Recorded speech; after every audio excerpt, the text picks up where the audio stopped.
이 본문을 가지고 오늘은 하나님은 지금도 말씀하십니다 라는 제목으로 함께 은혜를 나누도록 하겠습니다.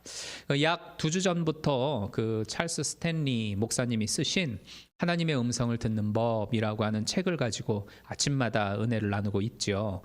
그런데 그 내용이 우리가 신앙생활을 하는 데에 있어서 꼭 알고 있어야 할 그 중요한 점들을 다루고 있습니다. 그래서 그 중요 포인트들을 잡아내서 주일날 설교 말씀을 통해 함께 은혜를 나누려고 합니다. 그 책의 제목을 보면 하나님의 음성을 듣는 법, How to Listen to God 이라고 되어져 있지요. 그러니까 이 제목에서부터 알 수 있듯이 하나님의 음성을 우리가 어떻게 하면 드러낼 수 있는가라고 하는 그 방법적인 것들에 대해서 다루고 있어요. 근데 우리가 하나님 음성 듣는 법에 대해 어떤 방법적인 것을 이야기 이전에 앞서서 반드시 확인하고 넘어가야 할 부분이 있습니다. 그게 뭐냐면 나는 하나님의 지금도 살아계심을 믿는가라는 겁니다. 그러니까 여기서의 방점은 지금도예요. 지금도 살아계신 하나님이시다. 이것을 나는 믿느냐 이 이야기예요. 왜냐하면 죽은 자는 말이 없다고 했지 않습니까? 당연하잖아요. 죽었는데 어떻게 말을 하겠어요. 살아있어야 말을 할 수가 있고 우리가 그걸 들을 수가 있는 거죠.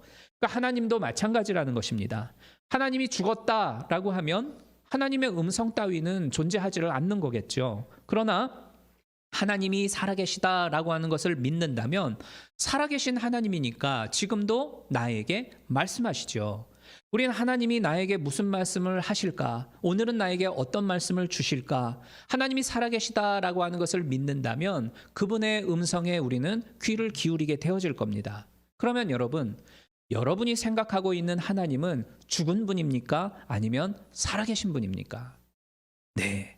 또 혹은 어떤 분들은 아브라함이나 모세나 베드로나 사도 바울과 같은 이런 성경에 나오는 인물들한테는 한때에 그 당시에는 하나님이 말씀을 하셨었지. 근데 지금은 아니야. 야, 요즘이 어떤 세상인데 하나님이 살아계셔서 지금도 말씀하신다고 이렇게 말하냐? 옛날은 몰랐어도 지금은 아니야. 이렇게 생각하고 신앙생활을 하는 분들도 있을지 모르겠어요. 그런데 만일 이런 식으로의 신앙생활이다라고 하면은 마치 이런 거와 같아요. 예를 들면 저는 어렸을 때에 고민이 생기거나 걱정거리가 발생하면 어머니를 찾아갔어요. 그래서 속에 있는 것들을 엄마한테 이야기를 하고 숨김없이 이렇게 꺼집어냈었거든요. 그러면은 우리 어머니는 그에 걸맞는 조언들을 그때그때마다 해주셨어요. 그리고는 야, 철이야. 진짜 답은 하나님이 알고 계시니까 네가 한번 스스로 기도를 해라. 그러면서 이제 마지막에 어머니가 저를 위해서 기도해주고 대화를 항상 마쳤거든요. 그러니까 세월이 한참 흘러서 저는 성인이 되었지만 그 옛날에 어머니가 저한테 해주셨던 그때의 조언들, 그 기도의 것들 지금도 생생해요. 그러니까 오늘날이라도 지금이라도 제가 한국에 전화해가지고 전화를 하면 우리 엄마가 받아가지고 야, 철이야, 잘 있었냐? 야, 인생의 답은 하나님이 알고 계시니까 네가 기도해봐. 그러면 하나님이 알려주실 거야. 이렇게 말씀하실 것 같아요. 그리고 저를 위해서 기도해주고 전화 끊으실 것 같거든요. 근데 그럴 수가 없어요. 왜냐? 저희 어머니는 20년 전에 돌아가셨거든요. 그러니까 부모님 먼저 보내보신 경험이 있는 분들이라고 한다면 제가 무슨 말 하는지를 이해하실 수 있을 거예요. 아버지나 어머니나 지금 전화하면 옛날처럼 야, 사랑하는 내 딸아 그동안 잘 있었냐? 아들아 반갑다. 이렇게 반갑게 말씀하실 것 같지 않아요? 지금 오늘처럼 생일이 맞이하면 생일이 되면 돌아가신 엄마, 돌아가신 아버지 더 생각이 난단 말이죠. 그리고 옛날에 나를 위해서 해주셨던 그 말들이 지금도 말씀하시는 것처럼 이렇게 귓가에 생생해요. 하지만 옛날에 아버지, 어머니가 해준 말씀들이 지금도 생생하고 또렷하게 내 귓가에 남아있다 할지라도 아무리 좋은 이야기를 나한테 그때 해주셨다 하더라도 이미 돌아가셨으니까 지금으로선 아무 말도 해주실 수가 없는 거예요. 그러니까 똑같다는 거죠. 하나님이 옛날에 성경 인물들한테는 말씀하셨지 지금은 아니야. 우리는 그냥 하나님이 하셨던 이 옛날 말씀들 새겨 듣고 교훈을 얻으면서 신앙생활 하면 돼. 이렇게 생각을 하면 벌써 돌아가신 부모님이 옛날에 하신 말씀 생생히 기억나고 그때를 떠올리는 거하고 똑같다는 겁니다. 그러니까 그렇게 신앙생활하는 분은 이미 하나님은 죽어있는 하나님인 거예요. 살아계신 하나님을 믿지를 않는 겁니다. 여러분, 우리가 신앙생활을 하는 동안에는 항상 그리고 수시로 점검해야 하는 것이 있어요.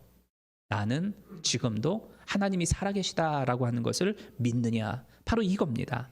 지금도 살아계심을 믿느냐? 이 믿음을 가지고 있다라고 한다면 우리는 절망 속에 있다 할지라도 소망을 품을 수가 있습니다. 왜냐?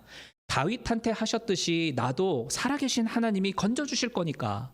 또 지금도 살아계신 하나님을 믿는다라고 하면 여호수아에게 하나님이 놀라지 말아라, 두려워하지 말아라, 내가 너를 도와줄 거다, 담대해라, 이렇게 하신 그 말씀을 오늘날에도 나에게 들려주실 하나님의 음성으로 우리가 확신하고 일었을 수가 있는 거잖아요. 그래서 여러분, 언제나 여러분들의 믿음부터 늘 수시로 점검하셔야 됩니다. 나는 살아계신 하나님, 지금도 살아계신 그 하나님을 믿느냐? 과거에도 살아계셨고 지금도 살아계시고 영원토록 살아계신 그 하나님이심을 나는 믿느냐? 이 믿음 가운데 서기를 주님의 이름으로 축복합니다. 여러분이 하나님은 살아계시고 지금도 살아계시다라고 확실히 믿는다고 한다면, 하나님은 지금도 말씀하십니까? 라고 누군가가 물어보면 그 대답은 당연히 명쾌하겠죠. 네, 하나님은 살아계십니다. 그러니 지금도 나에게 말씀하십니다. 이 대답을 우리는 분명히 할 수가 있을 거예요. 그래요, 여러분. 여호수아서 3장 10절에 보면 살아계신 하나님이 너희 가운데에 계시사 말씀하시니라, 이렇게 기록을 해놓고 있고, 예레미야나 계시록을 작성한 사도 요한을 보면 살아계시되 영원토록 살아계신 하나님이라고 똑똑히 우리에게 가르쳐주고 있습니다. 그러니까 성경 속 인물들에게 나타나셔서 말씀하셨던 그 하나님이라고 한다면 역시나 오늘날의 나에게도 나타나셔서 하나님은 말씀하신다라는 것입니다. 살아계시되 영원토록 살아계신 그 하나님이기 때문이죠. 이 믿음의 굳건히 서기를 주님의 이름으로 축복합니다. 자, 그러면 여러분, 하나님께서는 왜 오늘날에도 나에게 말씀하기를 간절히 바라고 계실까요? 근본적인 이유는 나를 사랑하시기 때문입니다. 나를 사랑하는 하나님은 내가 이 험난한 세상을 살아갈 때에 어긋날까 봐 염려하시고 그릇된 길로 나아가지 않을까 봐 염두에 두고 계세요.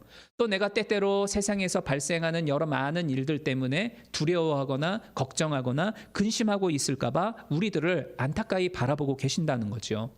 그래서 우리에게 나타나셔서 말씀하여 주시고 그 말씀을 통해서 우리를 바른 길로 이끌어 가시고 우리 마음에 평강과 그리고 희락을 안겨주시기를 원합니다. 그러니까 결국 이 모든 것이 나를 사랑하는 하나님의 사랑에서부터 비롯되어지는 거고, 하나님이 나를 사랑하신다라고 하는 것을 우리는 하나님의 음성을 통해서 확신하고 확인하는 겁니다. 그래서 우리는 하나님의 음성을 듣고 원하는 거예요. 그럼 하나님은 우리에게 어떤 방식으로 도대체 말씀을 해주시느냐? 그 구체적인 방법을 이야기할 필요가 있겠죠. 이 방법에 있어서는 구약과 신약 시대에, 그리고 구약과 신약 성경이 쓰여진 그 이후의 시대하고 하나님이 말씀하시는 방법은 차이점이 있어요. 쉽게 말하면 오늘날 우리에게 성경이 주어지기 이전의 시대하고 성경이 주어진 이후의 시대하고는 하나님이 말씀하시는 방법이 엄연히 차이가 있다라는 겁니다. 먼저 성경이 있기 전, 그러니까 구약과 신약 시대 때에 하나님이 어떻게 말씀을 하셨는지 우리가 생각을 먼저 해보죠. 첫 번째로 하나님께서는 직접적인 계시로 말씀을 해주셨습니다. 여기서 이 계시라고 하는 건 뭐냐면 감추어져 있고 꽁꽁 숨겨져 있는 것인데 이것을 드러내어 보여주었다라고 하는 게 계시라고 하는 의미예요. 그러니까 우리는 인간적으로 기본적으로 죄성을 가지고 있는 인간들이기 때문에 우리가 아무리 애를 쓰고 노력을 한다 할지라도 결코 거룩한 하나님을 보거나 만나거나 주의 음성을 들을 수가 없어요. 우리 힘과 우리 능력으로는 결코 없습니다. 그래서 오직 하나님이 우리에게 나타나셔서 보여주시고 말씀해 주시고 나를 만나 주셔야만 우리가 그 하나님을 알 수가 있게 되어지는데, 이것을 하기 위하여서 행하시는 하나님의 모든 일들을 가리켜서 성경에서는, 그리고 신학에서는 계시라고 이야기를 합니다. 그리고 조금 전에 제가 직접적인 계시라고 표현을 했는데, 이 직접적인 계시라고 하는 건 뭐냐면 하나님이 모세에게 나타나셔서 음성을 들려주셨잖아요. 그리고 하나님의 등짝도 보여주고 그러셨지 않습니까? 그러니까 이처럼 직접 개인에게, 누군가에게 나타나서 하나님을 보여주거나 말을 해주시거나, 혹은 다니엘은 꿈속에서 하나님이 나타나 주셨죠. 그러니까 그 꿈에서처럼 누군가의 꿈에 하나님이 나타나셔서 말씀을 해주시고는 하셨는데, 이렇게 하나님이 직접 나타나서 음성으로 꿈으로 무언가를 말씀해 주셨다라고 해가지고 직접 계시라고 표현을 합니다. 혹은 이 직접 계시를 직통 계시라고도 표현을 해요. 왜냐하면 하나님이 누군가에게 직통으로 알려주셨다라고 해서 직통 계시라고도 표현을 해요. 그런데 이 부분에 대해서는 우리가 좀 주의해야 할 필요가 있습니다. 그 이유는 나중에 말씀드리도록 할게요. 그리고 두 번째는 모세에게 하나님이 하나님의 손가락으로 십계명을 써서 주셨잖아요. 이처럼 기록되어진 문자를 통해서 하나님이 말씀하기도 하시고, 또는 다메섹 도상에서 사울에게 나타나셔서 사울아 사울아 네가 왜 나를 핍박하냐라고 하셨던 것처럼 직접적인 음성으로도 들려주셨어요. 그리고 세 번째는 선지자들의 입을 통해서 하나님이 말씀을 해주셨죠.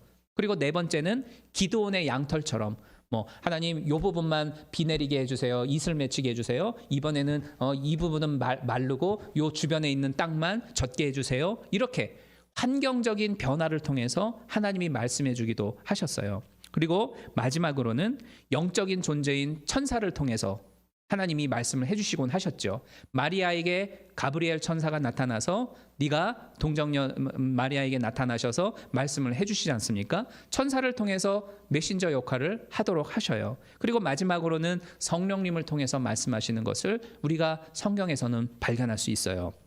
그러니까 이처럼 구약 신약 시대에는 이 다양한 방법들로 하나님이 하나님의 말씀을 전달해 주고는 하셨습니다. 그런데 이제 이 가운데에 아까도 말씀드렸지만 직통 계시와 꿈, 그리고 천사의 부분에 대해서는 다음 주에 자세하게 한번 말씀을 나누려고 계획하고 있습니다. 그리고 이어서 그러면 이제 성경이 있기 이전에는 이러하였다라고 하지만 성경이 우리에게 주어진 그 이후의 시대에는 어떻게 하나님이 어떤 방법으로 말씀을 하셨느냐, 크게 네 가지로 생각을 해볼 수가 있습니다. 첫 번째는 뭐냐면 하나님의 말씀인 성경을 통해서예요. 신구약 시대에 하나님이 말씀하신 첫 번째 방법으로 직접적인 계시를 얘기했잖아요. 하나님이 사람에게 나타나셔서 꿈으로 아니면 환상으로 어떤 것들을 보여주시면서 하나님이 여러 인물들에게 직접적으로 하나님 자신을 보여주셨어요. 그리고 사람들은 그것을 직접 계시를 통하여서 받은 하나님의 말씀들을 문서화하죠. 그리고 이것을 66권으로 취합한 것이 바로 우리들이 지금 들고 있는 이 성경책입니다. 따라서 유일하게 성경만이 오늘날 우리에게 직접적으로 하나님이 나타나서 말씀하시는 직접 계시에 해당이 되어져요. 그렇기 때문에 하나님의 음성을 듣고자 원하는 사람이라고 한다면 무엇보다도 이 성경에 집중적인 관심을 가져야 됩니다. 그러면 하나님은 성경을 통해 우리에게 어떤 방식으로 말씀을 하시느냐? 저를 한번 따라해 보십시오. 만나게 하심, 기억나게 하심, 반복해 하심. 네, 이 세 가지예요. 하나님은 이 성경을 통해서 우리에게 만나게 해주시고 기억나게 해주시고 반복하게 해주세요. 제가 목회자가 될 것을 중학교 3학년 때 이제 하나님께 스스로 서원하고 신학대학교를 들어갔습니다. 그러니까 이 말은 뭐냐면 어려서부터 목사 외에는 생각해 본 적이 없다는 거예요. 근데 대학교 1학년 겨울방학 때에 처음으로 이게 맞나? 내가 철없을 때에 서운한 거 가지고 이거 하나님이 부르셨다고 내가 착각하고 있는 거 아니야? 이런 회의감이 찾아 들어왔어요. 사실 솔직히 말하면 갑자기 돈 욕심이 생겨서 그랬었던 겁니다. 그러니까 아버지가 건축업을 하면서 많은 돈을 버셨고 회사도 크게 세우셨어요. 근데 어느 날 아버지가 목회자가 되겠다고 하시면서 신학대학을 가더니 교회를 건축한 다음에 목회를 시작하시는 거예요. 그리고는 그 큰 회사를 사촌 형한테 일임해서 맡기는 거예요. 이게 제가 못마땅했던 거예요. 아니 이게 돈이 대체 얼만데 이 큰 회사를 사촌한테 다 맡기냐. 그래서 아무리 사촌이라고 하지만 이건 남 아니냐. 아들인 내가 당연히 물려받아야 하는 거 아니야. 큰아들인데. 이런 마음이 들었던 거예요. 그러면서 동시에 내가 이 목회자 사명이 맞아? 하면서 이제 시험이 든 거죠. 그래. 뭐가 하나님의 뜻인지 내가 재확인해야 되겠다 싶어가지고 오산리 금식기도원이라고 하는 곳에 갔어요. 거기 가면 이제 뒷산이 있고 언덕이 이렇게 있잖아요. 산마다 언덕이 있으면 그 땅굴을 이렇게 파가지고 그 안에 들어가서 기도하게 하는 기도굴이 있었습니다. 땅굴이 있는데 그 마루 바닥에 이제 작은 테이블 하나가 놓여 있고 앞에 이게 나무 십자가 하나가 이렇게 딱 걸려 있어요. 밤 12시, 우리가 흔히 말하는 영빨이 제일 세다고 말하는 그 밤 12시에 이제 기도굴에, 깜깜한 그 기도굴에 들어가 앉아가지고 막 기도를 시작하는데 불현듯이 제 귓가에 이상한 소리가 들리기 시작을 하는 겁니다. 예수는 하나님의 아들이 아니다. 예수는 하나님의 아들이 아니다. 예수는 하나님의 아들이 아니다. 3번 이렇게 똑같은 소리가 귓가에 똑똑하게 들린 후 눈앞에 있던 이 나무 십자가가 거꾸로 이렇게 샥 돌아가는 거예요. 환상이 아니라 물리적으로 진짜 이게 싹 돌아가는 거예요. 이때에 사단마귀야 나사렛 예수의 이름으로 명하노니 썩 꺼져라 했어야 했는데 너무 무서웠던 나머지 제가 썩 꺼져 버렸죠. 짐 싸서 집으로 가버렸어요. 그 이후 10개월 동안 방황을 하다가 군대로 꺼져 버렸어요. 마음이 잡히질 않아가지고. 그래서 제대하고 3학년이 됐는데도 여전히 모르겠는 거예요. 근데 이렇게 세월만 보내면 안 되지. 신학대학교를 때려치고 다시 가든지 아니면 확실히 이 하나님께 확답을 받고 다시 공부를 열심히 하든지 결단을 내야 되겠는 거예요. 그래서 복학하자마자 3월 달에 학교 기숙사에서 일주일 금식을 시작했어요. 하나님, 제가 일주일 동안 물만 마시면서 금식하고 기도할 테니 그 안에 답을 주십시오. 답을 안 주면 내가 돈을 벌러 이제 학교 때려치고 새로운 공부를 하고 아버지 회사 물려받겠습니다. 그리고 이제 기도를 하는데 하루가 가고 이틀이 가고 6일째가 돼도 뭐가 없는 거예요. 배만 고프지. 결국 마지막 7일째에 아침이 됐는데 이 7일째 아침까지 사람이 물만 먹으니까는요. 침대에 거의 누워가지고 죽은 사람처럼 있는 거예요. 아무것도 할 수가 없어요. 뼈만 앙상하게 남아가지고 그냥 그러고 널브러져 있었어요. 근데 룸메이트들이 이제 점심 먹으러 나가고 아무도 없는데 일어나 성경을 펴라. 일어나 성경을 펴라. 분명 아무도 없는데 이게 뭐지? 하면서 이렇게 보니까 아무도 없어요. 그래서 누워 있는데 또다시 일어나 성경을 펴라. 이 음성이 똑똑히 이 마음속에서 울려 들리는 거예요.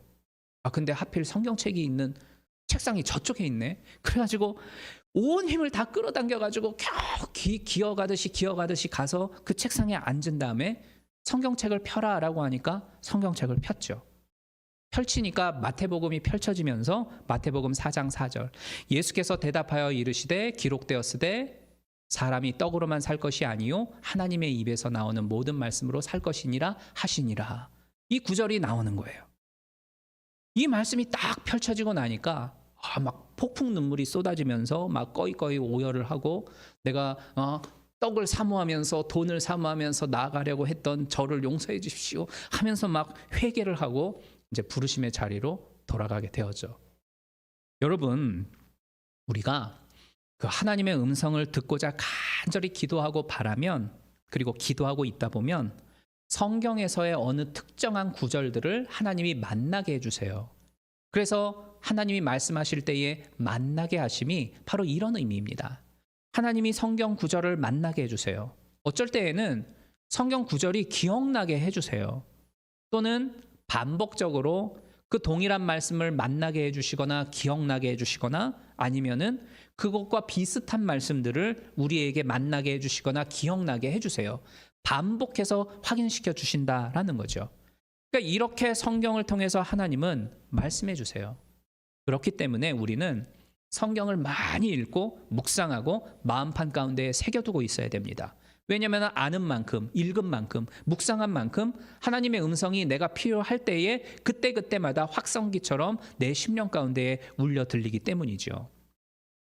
결국 그 회사는 어떻게 됐는지 아십니까? IMF 때문에 곧 망해버렸어요. 그래서 만약에 제가 그 회사를 물려받아서 운영을 했다고 한다면 저는 아마 그 깡통 찼을 거예요. 하나님이 그렇게 인도를 하시더라고요. 하나님께서 오늘날 우리들에게 말씀하시는 두 번째 방법은 성령님을 통해서입니다. 고린도전서 3장 16절에 보면 너희 안에 하나님의 성령이 계신다 이렇게 말씀을 하고 있죠. 이처럼 하나님의 영이신 성령은 우리가 예수 믿고 구원받을 때에 우리에게 임재하셔서 영원토록 우리 안에 거하여 함께하고 계세요. 예수님은 요한복음 16장 13절에서 하나님의 영이신 성령에 대해서 소개를 해주시는데 그 성령님은 우리를 진리로 이끌어 가시는 하나님의 영이다라고 소개를 해주셨어요. 그러니까 이처럼 성령님은 나를 내 인생의 길에 있어서 가장 바른 길이 무엇인지, 그리고 하나님이 원하시는 것이 어떠한 것인지를 알게 해주시고 그 방향으로 나를 붙잡아 끌고 가는 게 바로 이 하나님의 영 성령님이에요. 그래서 내 인생의 발걸음이 결국은 궁극적으로 하나님의 뜻에 걸맞는 발걸음이 되도록 붙들어가는 게 바로 이 하나님의 영 성령입니다. 그래서 아까 제가 금식기도 간증을 할 때에 일어나 성경을 펴라, 이런 음성이 마음속에 울려지는 것을 똑똑히 들었다라고 이야기를 했잖아요. 그러니까 우리가 보통 하나님의 음성을 듣는다라고 말하면 우리가 진짜 이렇게 사람이 말하는 것처럼 어떤 그 소리가 내 귓가에 이렇게 들리는 것처럼 이해를 하는 경우가 많거든요. 그런데 구약과 신약 시대 때에는, 성경이 있기 이전에는 하나님이 그렇게 말씀하시기도 하셨어요. 그러니까 아까 말했듯이 직접적인 계시로서 사람의 목소리처럼 하나님이 사람의 귀에 들리게 해주셨단 말이죠. 그런데 오늘날에는 거의 그렇게 하지를 않으세요. 왜 거의라고 표현을 하냐면 하나님이 원하면 사람의 목소리로도 하나님이 들리도록 해주시겠죠. 불가능한 게 없는 하나님이니까. 그래서 거의입니다. 그렇지만 우리가 살아가고 있는 이 시대를 가리켜 우리는 성령의 시대라고 이야기를 합니다. 그러니까 예수님이 부활하고 승천하신 이후에 성도들을 이끌어가는 하나님의 영 성령님이 오시죠. 그러니까 그 성령 하나님께서 이 땅 가운데 오셨기 때문에 예수님이 죽으시고 부활하시고 승천하신 이유를 가리켜서 성령의 시대다. 이제는 성령님께서 우리를 이끌어 가시는 세대라고 우리는 그렇게 표현을 해요.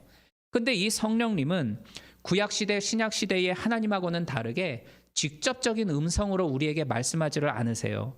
우리의 영혼이 느낄 수 있는 영의 음성으로 우리에게 말씀을 해준다는 거죠.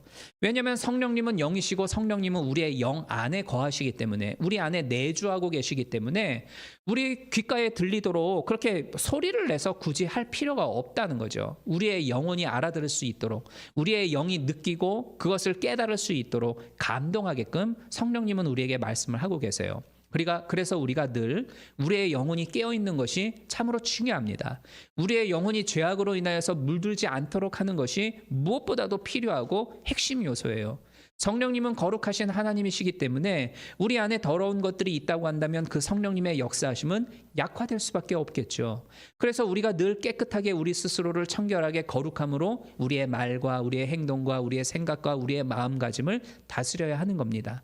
그럴 때에 우리의 영혼 속에 똑똑히 들려주시는 하나님의 음성을, 주의 성령의 음성을 우리가 들을 수가 있게 되어지는 거예요. 그리고 세 번째 방법은 나의 주변에 있는 사람들을 통해서 말씀합니다. 나와 일상을 함께하고 있는 남편, 아내, 아니면 부모님, 아니면 자녀들을 통해서도 하나님은 자녀들의 입술을 통해 부모들에게 말씀을 하고는 하시죠. 그리고 특히 나를 위해서 기도하는 사람 혹은 신앙의 지도자들을 도구로 삼아서 하나님은 말씀해주고 계세요.